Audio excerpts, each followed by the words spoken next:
Hola, soy Alberto Ventura, socio del área de proyectos de infraestructura y recursos naturales de Miranda y Amado. Y este es Ecopod, un podcast sobre temas y noticias relevantes de derecho ambiental a nivel nacional e internacional. En este sexto episodio hemos elegido como tema a tratar el tema de consulta previa y para ello tenemos el placer de tener como invitada a Lina Correa. Ella es directora ambiental del área de energía y recursos naturales de Gómez Pinzón, firma aliada de Colombia de Miranda y Amado y que forma parte de la Alianza Affinitas. Lina es abogada por la Universidad de los Andes, Bogotá, y es especialista en Derecho Minero, Energético y Desarrollo Sostenible, teniendo más de 15 años de experiencia en estos temas. Bienvenida, Lina, es un gusto, es un placer tenerte aquí después de haber cocinado ya hace varios meses este encuentro y la grabación de este episodio. Muchas gracias, Alberto, por la invitación. La verdad es un gusto. He oído todos y cada uno de los episodios del podcast y para mí es un honor estar acá. Muchas gracias. No, el honor es nuestro. Bueno, como había mencionado, el día de hoy hemos elegido el tema de consulta previa. De hecho, nosotros ya hemos tenido oportunidad de conversar previamente algunos temitas relacionados al tema de consulta. Y hemos elegido este tema porque es un tema que aquí en Perú ha causado mucha polémica y controversia, ¿no? Específicamente, bueno, en diversos sectores, pero específicamente de manera más reciente en algunos proyectos energéticos. Solo como antesala, ¿no? Te cuento un poquito cómo ha venido el tema acá en Perú. Nosotros somos parte, efectivamente, del tratado, ¿no? Del tratado internacional, y desde el año 94 el tratado entró en vigor aquí al país. Sin embargo, pese a esto, no es sino hasta el 2011 que recién por fin Perú tuvo la primera ley de consulta previa. Más adelante, en el 2012, se aprueba el reglamento de esta ley y es recién desde estos años, 2011-2012, que el proceso de consulta previa existe como tal aquí en Perú y se comenzó a implementar ya de manera formal, ¿no? En estricto. Algo curioso es que el reglamento de esta ley, en una disposición 15ª,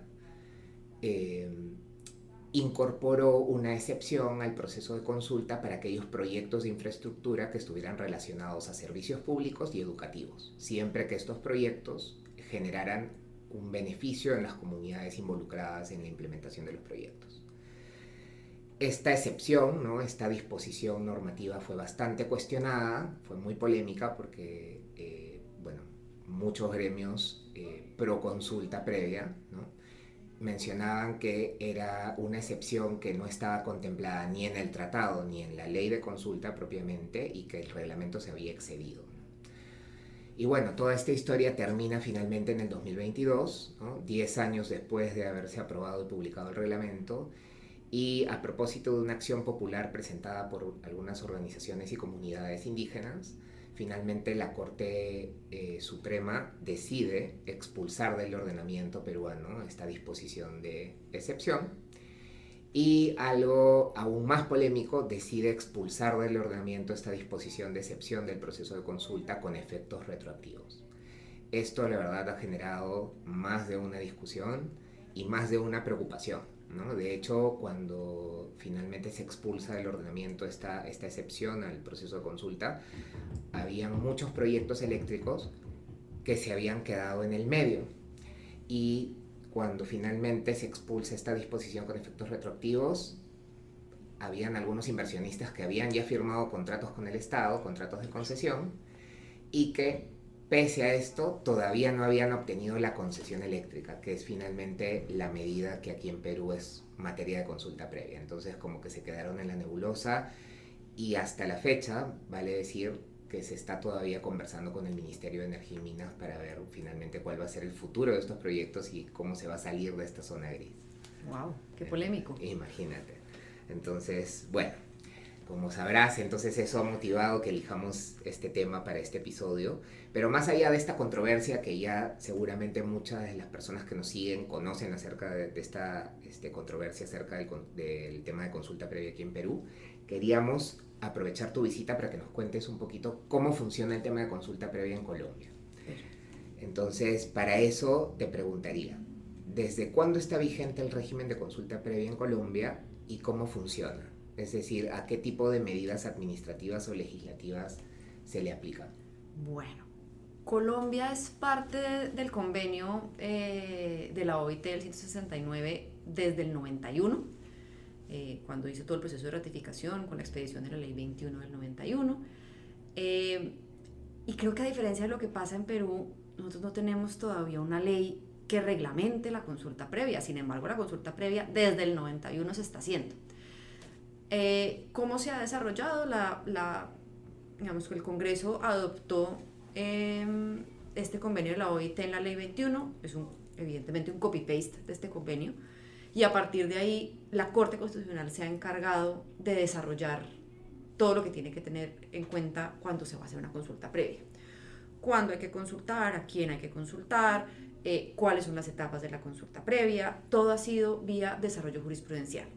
Tenemos en el 98 un decreto que aplica particularmente para los proyectos que son objeto de licenciamiento ambiental en Colombia, que para que se hagan una idea son aquellos proyectos que tienen un impacto importante en la salud, en el ambiente o en el paisaje, que son los proyectos mineros, los de hidrocarburos, los de energía, los grandes proyectos de infraestructura y ciertos proyectos puntuales que tengan que ver con residuos. Y otros más, pero digamos estos son los principales. Entonces, un poco desde el 91 tenemos nosotros consulta previa. ¿Qué se consulta? Se consultan los proyectos objeto de licenciamiento ambiental, se consultan todas las decisiones legislativas que puedan llegar a tener una afectación o impacto directo en las comunidades, y cuando hablamos de comunidades indígenas, comunidades negras, comunidades palenqueras, raizales y los gitanos, Roma. Lo cual evidentemente hace difícil la consulta previa cuando tenemos comunidades nómadas. Entonces, pero eso es un tema curioso para otra oportunidad. A lo largo, digamos, del desarrollo que ha tenido la jurisprudencia de la Corte Constitucional, hemos cambiado los criterios para determinar cuándo se requiere la consulta y cuándo no. Antes hablábamos de presencia de comunidades en el área de influencia del proyecto, y esa área de influencia del proyecto era lo que se necesitaba para el licenciamiento ambiental, cuáles son los impactos del medio biótico, abiótico, socioeconómico de un proyecto, y si en esa área como tal existían o no existían comunidades. Y ese era el criterio que se utilizaba. Si no había comunidades y no estaban registradas, entonces pues no se necesitaba consulta. Eso se fue desarrollando, empezamos a hablar de, bueno, quiénes son las comunidades. Las comunidades son aquellas comunidades que se autorreconocen como comunidades. Yo podré tener cara de indígena, pero no reconocerme como indígena, entonces no soy parte de una comunidad. O al revés, yo puedo tener rasgos no indígenas, pero autorreconocerme como indígena y tener una vinculación con el territorio, con las tradiciones y con todas las costumbres de las comunidades, y puedo ser considerado como parte de una comunidad indígena. Y tengo que tener un arraigo con el territorio, igualmente, que eso cambia un poco con las comunidades nómadas, como les decía, pero en general esos son los criterios para considerarse como una comunidad étnica bajo los criterios de la Constitución.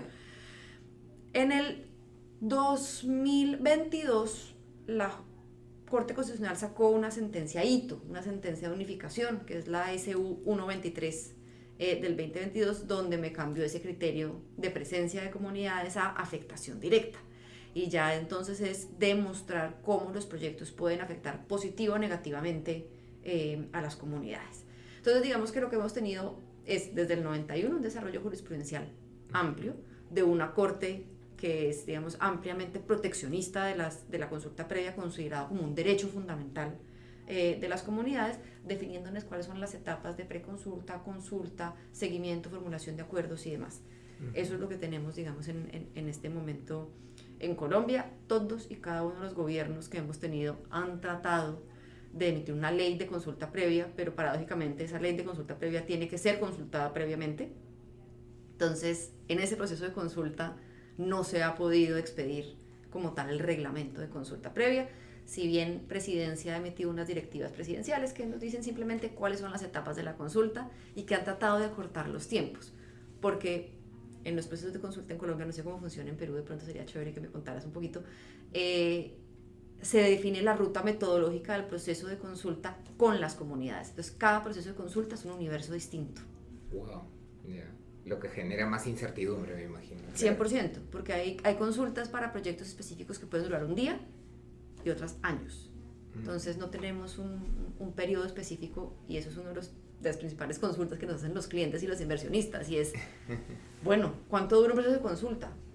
Depende de la comunidad. Claro. Bueno, te cuento un poquito en Perú. En Perú sí está, digamos, reglamentado como las distintas etapas del proceso de consulta, y hay un plazo máximo que se estima de 120 días, ¿no? para que el proceso de consulta, digamos, culmine. Sin embargo, como sucede en muchos casos aquí en Perú, y me imagino que en Colombia no debe ser la excepción, por más de que exista esta reglamentación y de que las etapas estén predefinidas o preestablecidas, pues en la práctica hay procesos que duran meses, años inclusive, y pues estas etapas prereglamentadas no se respetan necesariamente. Sin embargo, el marco metodológico sí, porque las etapas sí señalan de manera detallada, digamos, qué es lo que se hace en cada una de estas etapas con la comunidad, ¿no? Cómo es que se consulta, qué tipo de documentos o instrumentos se le pone a disposición a las comunidades, y cómo se debería de retroalimentar el gobierno con la opinión y las sugerencias de las comunidades en el mismo proceso de consulta. Pero por supuesto, igual, por más de, como te comentaba, por más de que esté reglamentado, igual genera bastante incertidumbre. Hay proyectos que han quedado lamentablemente un poco estancados o que se ven retrasados a propósito de la implementación del proceso, ¿no? Solo me queda una duda, Lina, sí te quería preguntar, y en el caso de medidas administrativas como el otorgamiento de concesiones eléctricas, o de energía en general, hidrocarburos, de repente, ¿esto también es objeto de consulta en Colombia? Bueno, en Colombia no tenemos otorgamiento de concesiones eléctricas, pero por ejemplo, vámonos para el caso minero, donde sí hay un título minero que otorgan. Ese título minero no requiere, el otorgamiento no requiere de consulta, pero la licencia ambiental sí. ¿Por qué? Porque a ti el título te da derecho, digamos, a hacer actividades de exploración y demás, más no de explotación si no tienes la licencia ambiental. Entonces son, digamos, como se relacionan, pero la consulta se requiere es para el otorgamiento de la licencia.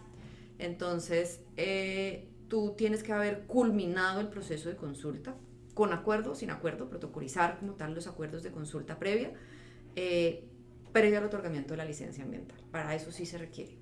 No es un derecho a veto de las comunidades, pero pues sí se requiere agotar todo el procedimiento, y que finalmente el Ministerio del Interior o la dirección de la Autoridad Nacional de Consulta Previa certifique que efectivamente se agotaron todas las etapas del proceso, que se negociaron o se manifestaron cuáles son los impactos que tienen cada uno de estos proyectos y cuáles son las medidas para mitigarlo.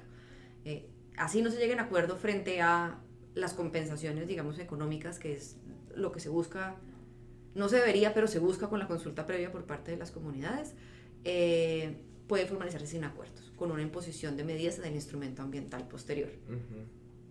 Claro, ahí de repente tenemos algo en común, ¿no? Porque algo que me faltó precisar, quizá al inicio, es que, claro, nuestro proceso de consulta está atado finalmente a medidas administrativas o títulos que finalmente te autoricen a ti a ejecutar actividades, ¿no? Claro. A dar inicio a actividades. Entonces, independientemente de si es el hito, la licencia ambiental, que para nosotros es la certificación ambiental, o algún otro título habilitante que te permita desarrollar alguna actividad extractiva o industrial en general, es el momento en el que se debe de consultar la medida que te otorga ese derecho a ya ejecutar. De acuerdo, sí, es similar, y en adición, digamos, a esos proyectos, lo que tenemos también son iniciativas legislativas, leyes que tengan incidencia, o decretos incluso, que tengan incidencia o que puedan afectar a las comunidades. Entonces hemos tenido, por ejemplo, una modificación al Código de Minas que se cayó porque no fue consultado previamente. La ley de bosques, que lo que buscaba era ordenar el territorio en materia del uso forestal, el recurso forestal,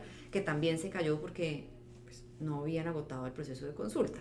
Entonces son medidas amplias, y creo que últimamente, en aplicación de esta sentencia que voy a corregir, que no era del 2022 sino del 2018, se ha extendido un poco más o se han empezado a abrir espacios donde se quiere hacer consulta, por ejemplo, a proyectos agrícolas que no son objeto de licenciamiento o de permiso alguno. Yo tengo que poder hacer actividades agrícolas donde yo quiera, siempre y cuando el uso del suelo, del ordenamiento territorial me lo permita, dentro de las condiciones ambientales y esto, pero se han visto ya tiros de ciertas comunidades étnicas que están buscando que se les consulte previamente para ese tipo de actividades, lo cual es un precedente si se materializa, pues no quiero decir peligroso, pero sí peligroso. No, totalmente, imagínate, ¿no? Porque los procesos de consulta normalmente están anclados y bueno, en el caso peruano está reglamentado para todo lo que es minería, electricidad, hidrocarburos, pero claro, no nos ponemos todavía a pensar de que un proyecto agroindustrial o agrícola pues pase por un proceso, ¿no?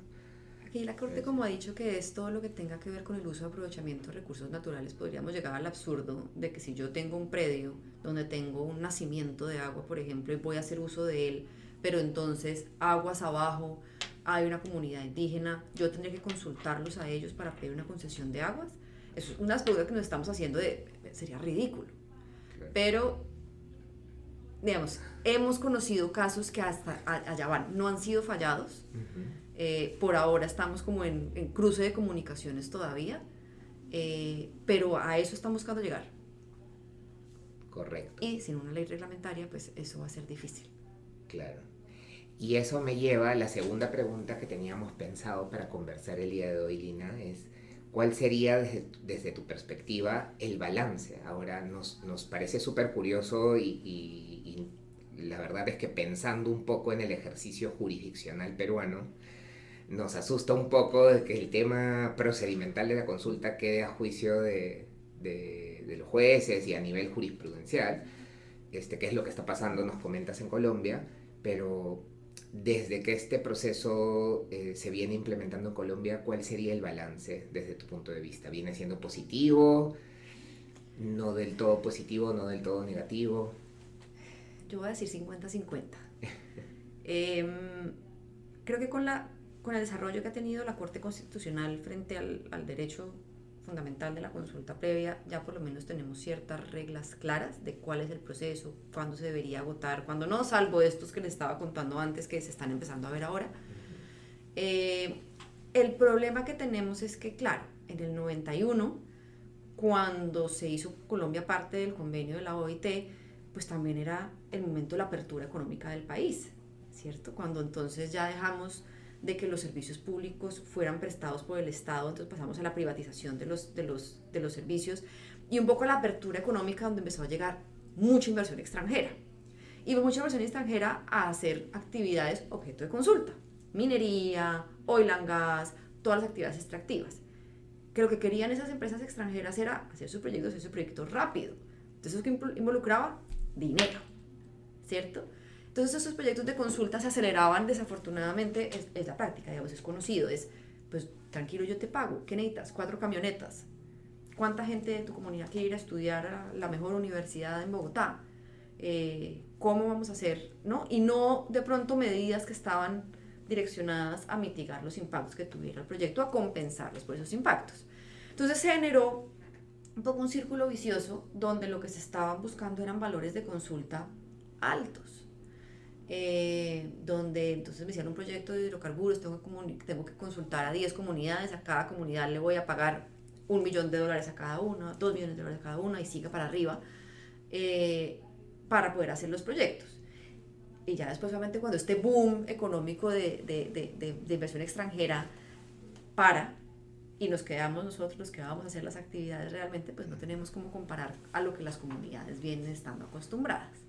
Entonces se ve lo que se ve mucho en otros países, es empezaron a llegar también comunidades nuevas donde antes no había, porque somos nómadas. Claro. Entonces ya una comunidad donde estábamos nosotros 2 sentados, ya no somos solamente nosotros 2, sino hay otros 10 personas con nosotros y hay que compensar esas comunidades. Pero es necesario. Entonces pues digo que esa es la parte de pronto negativa, pero es necesario consultar a las comunidades, es necesario mantenerlas informadas, es necesario poder hacer este proceso de consulta y de acordar cuáles son las medidas que va a tener el proyecto para mitigar los impactos, porque es una realidad que estas comunidades que son objeto de consulta previa pues han sido afectadas históricamente por todos los lados. Entonces sí tiene que haber algún proceso donde ellos puedan efectivamente participar en lo que está pasando en sus territorios. Que se generan abusos, se generan abusos. Entonces pues digo que es 50-50. ¿Es necesario hacerlo? Sí. ¿Se hizo de la mejor forma desde el principio? No. ¿Eso generó círculos viciosos? Sí. ¿Es culpa de las comunidades? No, Claro. no. Y pues obviamente hoy en día estamos teniendo un cambio de actividades, ya no nos gusta el gas, los hidrocarburos, por lo menos al gobierno actual, no voy a decir nosotros no, porque pues eso es de lo que mueve el país, pero pues estamos supuestamente en una transición energética donde nos estamos yendo a zonas del país que antes no habían sido intervenidas y que son abandonadas por el Estado. La realidad, el norte del país, en Colombia, que tiene un potencial eólico impresionante, pero eso es territorio indígena. Entonces estamos teniendo procesos de consulta muy complicados con comunidades que tienen una mentalidad clanil, además que es difícil, porque entonces son familias que cada uno es una comunidad aparte. Entonces, tu familia, la de tu primo es otra comunidad distinta, la de tu otro primo es otra comunidad distinta, que hay que consultarlas a todos. Y proyectos grandes de infraestructura, como por ejemplo la línea colectora, que es la que conecta La Guajira con el sur del país, pues no ha podido terminar su proceso de consulta. Entonces Claro, es complicado. es complicado. Sí, no, y además tú has dicho algo que es súper cierto, ¿no? Es importante hacer el proceso de consulta, sí, pero lo que se busca es dentro de, ¿no?, un marco razonable, procedimientos que sean también razonables, plazos razonables, y en aras pues de agilizar también la implementación de los proyectos. Así es. Y pasando ya a la tercera pregunta que queríamos hacerte, Lina, ya nos has ido adelantando algo, pero de manera más concreta. ¿Existe algún caso emblemático en Colombia donde el tema de consulta previa haya sido como un deal breaker para algún inversionista o haya paralizado un proyecto que nos puedas contar? Sí, muchos. Pucha. Vamos a empezar por los bajitos, por los menos importantes. Entonces, los menos importantes son aquellos donde las comunidades acuden a la acción de tutela, que es una acción de amparo constitucional, para proteger su derecho a la consulta y donde, como medida cautelar, han suspendido proyectos. Entonces, teníamos en los Llanos Orientales un proyecto de un oleoducto que ya estaba en operación, ya estaba funcionando, y porque no se había hecho consulta previa con una comunidad que no vivía en el área de influencia del oleoducto, pero que uno de sus sitios sagrados sí estaba ubicado en el trazado del oleoducto, el juez decidió suspender ese proyecto hasta tanto no se agotara el proceso de consulta previa. Y ese es el pan de cada día. Ese es el miedo que tiene todo el mundo cuando va a hacer la certificación de procedencia de consulta, de qué tal que me aparezcan otras y me suspendan el proyecto. Sí pasa, suspenden proyectos, no importa cuál sea, se suspende. Salvo pues por temas de seguridad pública, de que es que yo apagar el oleoducto me pueda generar un riesgo mayor, pero pasa. Con la comunidad UBA pararon un proyecto hidroeléctrico grande.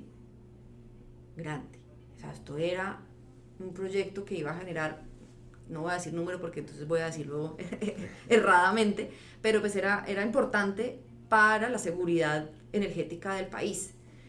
Y se suspendió porque efectivamente no se había hecho el proceso de consulta previa con todas las comunidades que debían ser consultadas. Entonces ahí entra el problema de la inseguridad jurídica de saber a quién tengo que consultar y cuándo. Claro. Porque si yo le estoy solicitando al Ministerio del Interior, que es el ministerio que debe certificarme a quién tengo que consultar o no, y solamente me dan 10 comunidades, pero resulta que dejo 5 por fuera, ¿de quién es esa responsabilidad? Y ahí está la carga de la responsabilidad y la debida diligencia que tienen que tener los inversionistas y los desarrolladores de proyectos a la hora de ver por lo social, la debida diligencia social. Por supuesto. Entonces, hemos tenido bastantes. Qué peligroso, porque uno ya cierra la lista, se implementa el proceso y que, bueno, Sí. un año y medio después me vengan a decir de que me faltó consultarle a alguien. O sea, la verdad es que... Y ahí me genera la duda porque me has asustado un poco. Dios. ¿Cuánto duró las suspensiones en estos dos casos que nos cuentas? Hasta que se haya la consulta previa. Entonces, en el primero del oleoducto fueron 6 meses hasta que se terminó la consulta. Wow.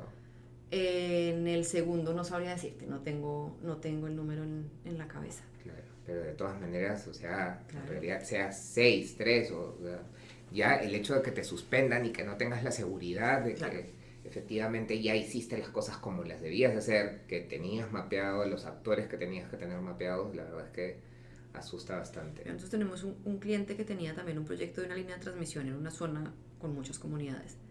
solicitaron la certificación ante el ministerio dijo, son 15 comunidades. Y bueno, yo estoy viendo 20. Por favor, revísalo. Recurso de reposición contra la decisión frente a las comunidades. No, son 10. Entonces estoy diciendo que yo estoy viendo 20. En mi debida diligencia son 20. Necesito consultar otras 5. Y el ministerio, no. Entonces tocó ir a instancias mayores para que reconocieran que efectivamente no eran las 10 que ellos estaban diciendo, sino las 20, las 15, las 20 adicionales, para poder hacer un proceso de consulta concertado. Claro. ¿Para qué? Porque finalmente el garante del derecho de consulta previa es el Ministerio del Interior en Colombia. Pero quien tiene la obligación de identificar las comunidades soy yo. Entonces yo no puedo excusarme en decir es que tú me dijiste que eran 10, porque hay un parrafito chiquito en las certificaciones que dicen, si tú identificas nuevas comunidades, avísame. Pero ¿y qué pasa cuando yo aviso y me dices que no? Wow. Entonces sí se están generando esos procesos donde el deber de consulta se está volviendo excesivo para las comunidades. Yo tengo que estar pendiente de tus afectaciones y si no, tengo que poder justificar por qué no consulté o no consulté, siendo el argumento es que el Estado me dijo que no tenía que consultar, inválido. Claro. Entonces es... Wow. Eso Sí, sí debería de ser materia tal vez de precisión a futuro. Claro. Bueno, esperemos además que, de acuerdo a lo que nos cuentas, puedan concluir en Colombia este proceso de consulta, de la consulta, y que lo dudo. y que finalmente pues tengan este marco normativo que pueda regular un poco cómo se va a implementar el proceso. Bueno, la verdad es que súper interesante esta charla, Lina. De hecho, es más, me imagino que van a haber otros temas que seguramente van a meritar que nos volvamos a juntar y que volvamos a conversar. Por favor. Aquí en Perú, como te comentaba, estamos todavía a la expectativa de cómo el gobierno va a terminar de delinear qué es lo que va a pasar con estos proyectos y esta zona gris que ahora queda con esto de la expulsión de la excepción del proceso de consulta con efectos retroactivos. Y estamos expectantes también a seguir viendo cómo el Estado va a seguir implementando estos procesos de consulta en los diferentes proyectos minero-energéticos. Así que nada, ha sido un placer tenerte aquí como invitada en el podcast y hasta la próxima, porque yo estoy completamente seguro que esta conversación y otras se prestarán para otros episodios. Muchas gracias, Alberto, por la invitación. Disfruté mucho el espacio y espero que podamos volver a conversar pronto. Por supuesto que sí. Muchas gracias, Muchas Lina. gracias. Gracias por escuchar este capítulo de Copod. Los invitamos a seguirnos y suscribirse en Spotify, Apple Podcast y YouTube. Nos vemos en el próximo capítulo.